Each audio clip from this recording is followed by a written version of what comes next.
Okay, my name is Elizabeth Indianos, and I have a question that I asked right around Oscar time. I'm going to read it. A controversy surrounded this year's Oscar documentary nominees, Exit Through the Gift Shop for one, stating that it and other films played more like fiction and blurred the boundaries between the two genres. Some touted Exit Through the Gift Shop as an elaborate hoax, and maybe it was. Many people were uncomfortable about it and looked towards the Oscars to give proof of something, some kind of discernment of value, affirmation of the current standards, or possibly new definitions of fictional and documentary genres. Perhaps, but I'm wrong, but I think this is a big, pivotal question. My question is, if all that counts in a culture where reality shows and Comedy Central news is viewed as the truth, where documentaries have blurred into fiction and vice versa, where all that matters is that things feel real, regardless of the truth, what is the meaning of Write the Truth? Thank you.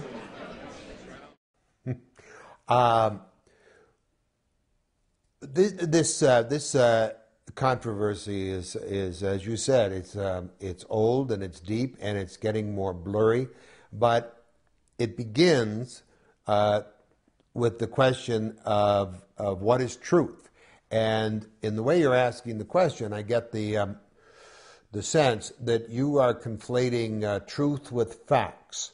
Documentaries presumably deal with facts, and facts are the truth, whereas what fiction expresses is I don't know what in your thinking in that sense, but I would argue that fiction expresses a truth too, and that the truth is not fact.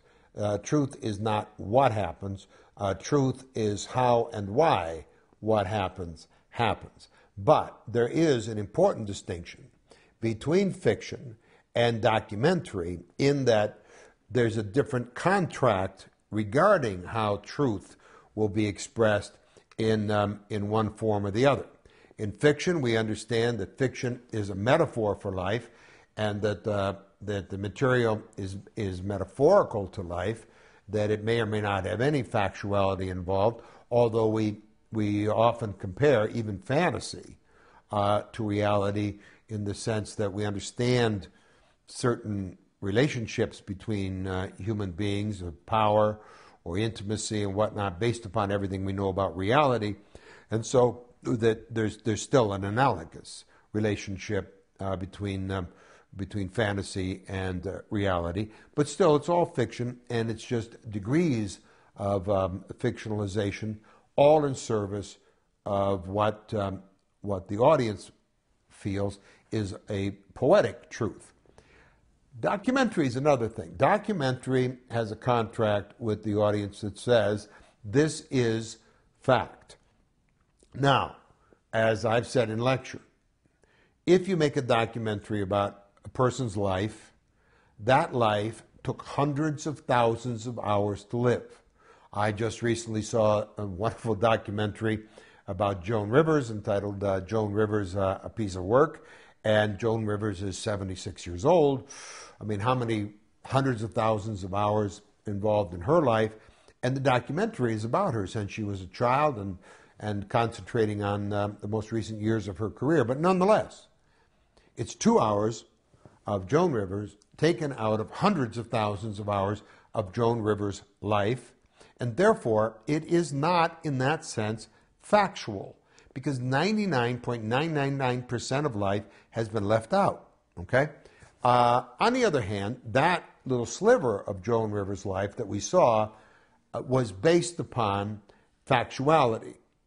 But I know from having been in and made documentaries that Joan Rivers probably entered that room that we saw her enter in the documentary 10 times to get the entrance right.